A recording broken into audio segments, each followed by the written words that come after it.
সর্বোচ্চ নীতি নির্ধারিত ফোরাম জাতীয় স্থায়ী কমিটির সম্মানিত সদস্য, আমার মাতৃতুল্য মুরব্বী বেগম সেলিমা রহমান, সাবেক মন্ত্রী, মঞ্চে উপবিষ্ট বিএনপি চেয়ারপারসন উপদেষ্টা কাউন্সিলের সম্মানিত সদস্য, বীর মুক্তিযোদ্ধা সৈয়দ মেহেদী আহমেদ রবি, উপস্থিত বিএনপি জাতীয় নির্বাহী কমিটির স্থানীয় সরকার বিষয়ক সম্পাদক বীর মুক্তিযোদ্ধা অধ্যক্ষ সোহরাবুদ্দিন, উপস্থিত বিএনপি জাতীয় নির্বাহী কমিটির সম্মানিত সহ সাংগঠনিক সম্পাদক, যিনি এইমাত্র অত্যন্ত সুন্দর করে প্রাঞ্জল ভাষায় বক্তব্য উপস্থাপন করলেন, প্রিয় সহযোদ্ধা বাবু জয়ন্ত কুমার কুন্ডু, উপস্থিত কুষ্টিয়া জেলা বিএনপির সংগ্রামী আহ্বায়ক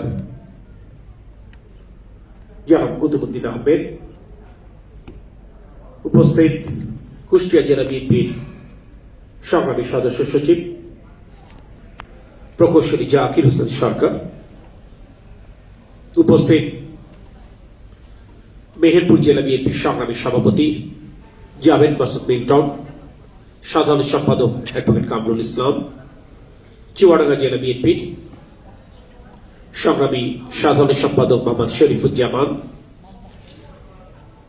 মঞ্চে উপবিষ্ট বিএনপি জাতীয় নির্বাহী কমিটির অন্যতম সদস্য বেগম ফরিদা ইয়াসমিন, আমার সামনে উপবিষ্ট বিএনপি জাতীয় নির্বাহী কমিটির আরেকজন সদস্য বেগম আয়েশা সিদ্দিকা মানি, চুয়াডাঙ্গা, মেহেরপুর এবং কুষ্টিয়ার তৃণমূল পর্যায়ের নারী জনপ্রতিনিধিবৃন্দ এবং এই তিনটি জেলার সমাজের বিভিন্ন পর্যায়ে যে সমস্ত নারীরা নেতৃত্ব দিচ্ছেন সেই সমস্ত নারী মা ও বোনেরা, আসসালামু আলাইকুম রহমতুল্লাহ। আমরা এরকম আয়োজন আজকে নিয়ে খুলনা বিভাগে তৃতীয় আয়োজনে উপস্থিত হচ্ছি। গত পরশুদিন আমরা খুলনাতে এমন একটি আয়োজনে অংশ নিয়েছিলাম যেখানে খুলনা জেলা, খুলনা মহানগর, সাতক্ষীরা এবং বাগেরহাট জেলার তৃণমূল পর্যায়ের নারী নেতৃত্বরা উপস্থিত ছিলেন। গতকাল আমার নিজ জেলা যশোর, ঝিনাইদহ, মাগুরা এবং নড়াইলের নারী নেতৃবৃন্দ উপস্থিত ছিলেন। আজকে এখানে বৃহত্তর কুষ্টিয়া, চুয়াডাঙ্গা এবং মেহেরপুরের নারী নেতৃবৃন্দ উপস্থিত হলেন। আমার বলতে কোনো দ্বিধা নেই, আজকের যে বক্তব্য আমরা শুনলাম আমার মনে হয় অসাধারণ বক্তব্য আপনাদের কাছ থেকে আমরা শুনেছি। এই 3 দিনের যে আয়োজন, এই 3 দিনের আয়োজনের মধ্যে মনে হয় আজকের বক্তাদের বক্তব্যের মধ্যে থেকেই মনে হয় সবচাইতে বেশি ইনপুট আমার ধারণা নিপুণ রায় চৌধুরী সংগ্রহ করতে পারবেন। অনেক বক্তা একটা কথা বললেন যে অত্যন্ত আনন্দ নিয়ে আজকে আপনারা এই আয়োজনে উপস্থিত হয়েছেন। আমি বোঝার চেষ্টা করছিলাম যে এই কথাটা কি নিছক বলার জন্য বলা নাকি আমাদেরকে খুশি করবার জন্য বলা। তো আমি দেখলাম অনেক বক্তার হাতে মেহেন্দি লাগানো। মেহেন্দি তো একটা আনন্দের বহিঃপ্রকাশ, একটা উৎসবে মেয়েরা মেহেন্দি লাগায়। তো মনে করলাম যে না, তাহলে হয়তো বা সত্যি আনন্দ নিয়েই আমার বোনেরা এখানে উপস্থিত হয়েছে। আবার একই সাথে আমার কিছু বোনদের কথা শুনলাম যারা বিগত দিনে শারীরিক নির্যাতনের শিকার হয়েছে, নির্মম নির্যাতনের শিকার হয়েছে। চিন্তাই করা যায় না ওনারা যে শারীরিক নির্যাতনের শিকার হয়েছে। এইরকম শারীরিক নির্যাতনের শিকার কোন পুরুষ যদি হতেন, আমি জানি না তারা আদৌ রাজনীতি করতেন কিনা। এই নির্যাতনের পরেও তারা জাতীয়তাবাদের ঝান্ডা তারা উড্ডীন রেখেছেন, তারা শপথ নিয়েছেন যারা তার মা বেগম খালেদা জিয়াকে মুক্ত করবেন। তারা শপথ দিয়েছেন তারা জাতীয়তাবাদী সরকার পুনঃপ্রতিষ্ঠা করবেন। সেই কারণে ব্যক্তিগতভাবে এবং বাংলাদেশ জাতীয়তাবাদী দলের পক্ষ থেকে আমার সেই মা বোনদেরকে জানাই সশ্রদ্ধ সালাম, স্যালুট। প্রিয় মা বোনেরা, আজকে আপনারা আপনাদের লড়াইয়ের কথা বলেছেন, আপনারা আপনাদের সংগ্রামের কথা বলেছেন, আপনারা আপনাদের বঞ্চনার কথা বলেছেন, আপনারা আপনাদের অভিজ্ঞতার কথা বলেছেন, আপনারা যা বলেছেন এই সব কিছুর মধ্যে থেকেই আপনাদের করণীয় কিন্তু নির্ধারিত হয়ে গেছে। অর্থাৎ আগামী দিনে আপনাদের কি করতে হবে, কিভাবে করতে হবে, নতুন করে আসলে আমার কিছু বলবার নেই। আমি এইগুলোর একটি সামারি টানতে চাই, একটা সারাংশ আমি তৈরি করতে চাই, যাতে করে আমরা কোন জিনিসটাকে নিয়ে আমরা যাব আপনারা একটু সহজ হয়ে যায় আমরা এই সারাদিনের এই আলোচনার একটি জায়গা। আমি যে কথাটি বলছিলাম, মূল জায়গাটা কেন আজকে আপনাদেরকে ডাকা হলো, কেন আপনাদের কাউকে কিন্তু বাংলাদেশ জাতীয়তাবাদী মহিলা দলের নেত্রী হিসেবে ডাকা হয়নি, আপনাদের কাউকে কিন্তু বিএনপির কর্মী হিসেবে ডাকা হয়নি, আপনাদের প্রত্যেককে ডাকা হয়েছে জনপ্রতিনিধি হিসেবে। যেই জনপ্রতিনিধি জনগণের ভোটে নির্বাচিত। আমার এক বোন বলেছে, আমি অস্ত্র ঠেকিয়ে, আমি ভয় দেখিয়ে আমি ভোট দেইনি, আমি একটি একটি করে ভোট করিয়ে আমি নির্বাচিত হয়েছি, বলেছেন না? চুয়াডাঙ্গার বোন সম্ভবত। তাহলে বুঝতে হবে যে আপনি জনগণের সরাসরি প্রতিনিধিত্ব করছেন, ওই আওয়ামী লীগের গুন্ডাদের মতো ভোট ডাকাতি করে আপনি জনপ্রতিনিধি হন। সেই কারণে তারেক রহমান আপনাদেরকে স্মরণ করেছেন। আজকের এই আয়োজনটি নারী এবং শিশু অধিকার ফোরাম করেছে ঠিকই, কিন্তু আসলে আপনারা তারেক রহমানের আমন্ত্রণে এখানে উপস্থিত হয়েছে। আমাদের নেতা তারেক রহমান আপনাদেরকে স্মরণ করেছেন। বাংলাদেশের জনগোষ্ঠীর 50% প্রতিনিধিত্ব করে নারী, আর বাংলাদেশের ভোটারদের 51% প্রতিনিধিত্ব করে নারী। বাংলাদেশ জাতীয়তাবাদী দল বিএনপি 5 বার রাষ্ট্র পরিচালনার দায়িত্ব পালন করেছে।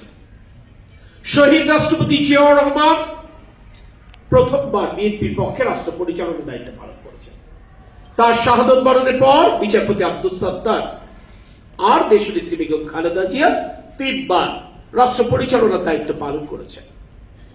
বিএনপির ইতিহাস যদি পর্যালোচনা করে দেখেন, এই 5 বার রাষ্ট্র পরিচালনার ক্ষেত্রে বিএনপির যে সমর্থন, ব্যালট বাক্সে বিএনপির যে সমর্থন, ধানের শীষের পক্ষে যে সমর্থন, এই সমর্থনের সিংহভাগ যে ভোট, সেই ভোটটি এসেছিল বাংলাদেশের নারী ভোটারদের পক্ষে। সেই কারণে আমরা বলি, বাংলাদেশের নারী সমাজ তাদের আঁচল উজাড় করে বরাবরই ধানের শীষের পক্ষে তাদের সমর্থন ব্যক্ত করেছে। আমরা সেই নারীদের কাছে পৌঁছাতে চাই। নেতা তারেক রহমান সেই নারীদের কাছে পৌঁছাতে চান, আর সেই নারীদের কাছে পৌঁছানোর জন্য সবচাইতে উপযুক্ত ব্যক্তি হিসেবে তিনি মনে করেন আপনাদেরকে, যাদের সাথে নারীদের সরাসরি সংযোগ রয়েছে, যারা নারীদের ঘরে নয়, যারা নারীদের রান্নাঘরে পৌঁছাতে পারে। বিষয়টা এখানে। আপনারা সেখানে গিয়ে কোন কথাগুলি বলবেন, সেই কথাগুলো নিপুণ রায় চৌধুরী তার প্রারম্ভিক বক্তব্যে বলেছেন। বাবু জয়ন্ত কুমার কুন্ডু সে কথাগুলো বলবার চেষ্টা করেছেন। 5 বার বিএনপি রাষ্ট্র ক্ষমতা আসবার পেছনে নারীরা কেন বারংবার সমর্থন দিয়েছেন, এর একটি কারণ থাকতে হবে। এটা একটি কারণ তো নিশ্চয়ই আছে কেন সমর্থনটি দিয়েছেন।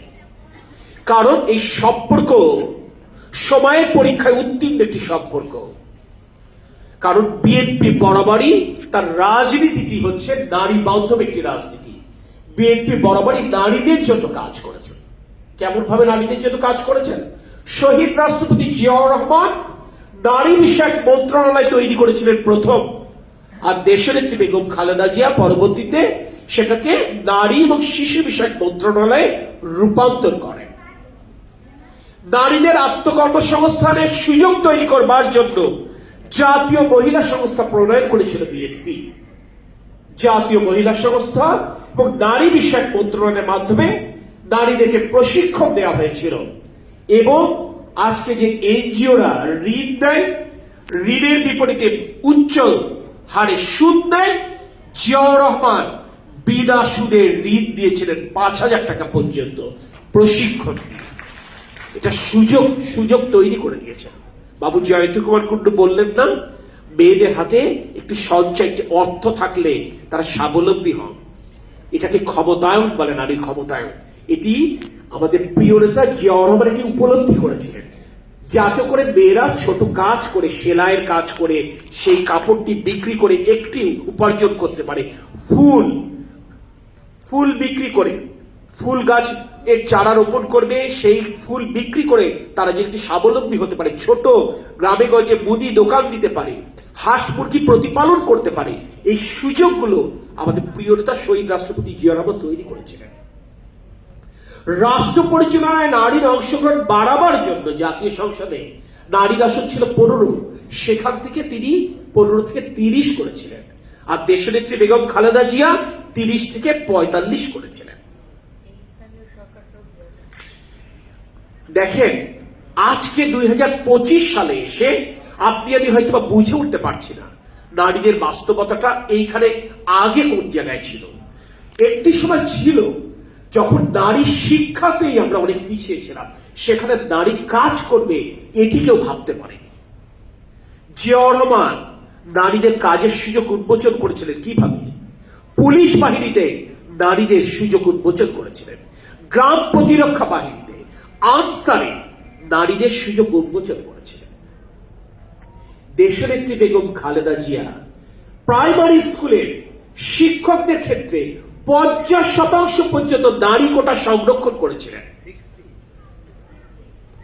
বলি 50% পর্যন্ত নারী কোটা সংরক্ষণ করেছিলেন। পরবর্তীতে এটা 60 হয়েছে। উনি 50%, বেগম খালেদা জিয়া 50% করেছিলেন। কেন করেছিলেন? ছোট বাচ্চারা স্কুলে যাওয়ার সময় কাঁদে, মায়ের আঁচল ছেড়ে যেতে চায় না। বেগম খালেদা জিয়া বুঝেছিলেন যে মায়ের স্নেহ প্রয়োজন। তাহলে যদি একজন মহিলা শিক্ষিকা থাকেন, তাহলে ওই আঁচলের যে বাচ্চাটি আঁচল ছেড়ে যেতে চায় না, যদি মহিলা শিক্ষিকা থাকে তাহলে তার মায়ের আদর দিতে পারবে, বোনের স্নেহ দিতে পারবে। সেই কারণে নারী শিক্ষিকার এই সুযোগটি উন্মোচন করেছে। এই যে দূরদৃষ্টি সম্পন্ন এই জায়গাগুলো বুঝতে হবে। নতুন বছরে দেখবেন বাচ্চারা নতুন বইয়ের গন্ধ নেয়, মাতোয়ারা হয়, আনন্দ পায় না? আমরা দেখবেন প্রথম আলোতে নতুন 2রা জানুয়ারি দেখবেন, 2রা জানুয়ারি প্রথম বছরে 2রা জানুয়ারি, পহেলা জানুয়ারিতে নতুন বই দেওয়া হয়। 2রা জানুয়ারিতে প্রথম আলোর প্রথম পেজে দেখবেন বাচ্চারা নতুন বইয়ের গন্ধ শুকছে, এরকম একটি ছবি। এটি আগে কখনো হয়নি। 91 সালে বেগম খালেদা জিয়া প্রধানমন্ত্রী হবার পর উনি এটি চল করেছিলেন, বাচ্চারা স্কুলে বিনামূল্যে বই পাবে। বেগম খালেদা যেটা চালু করেছিলেন, তিনি চালু করেছিলেন খাদ্যের বিনিময়ে শিক্ষার বিনিময়ে খাদ্য কর্মসূচি। অর্থাৎ স্কুলে গেলে বাচ্চারা টিফিন পাবে, স্কুলে গেলে বাচ্চার বাবাকে সরকার সাহায্য করবে। আগে বাচ্চারা স্কুলে যেত না, কারণ বাবারা তার ওই জমিতে চাষের সহযোগী হিসেবে বাচ্চাদেরকে নিয়ে যেত।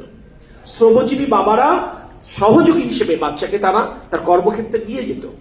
বেগম খালেদা জিয়া এই শিক্ষার বিনিময়ে খাদ্য কর্মসূচি চালু করবার পরে যুগান্তকারী একটি পদক্ষেপ, যার বিনিময়ে রাতারাতি স্কুলে বাচ্চাদের যাবার হার বৃদ্ধি পেল।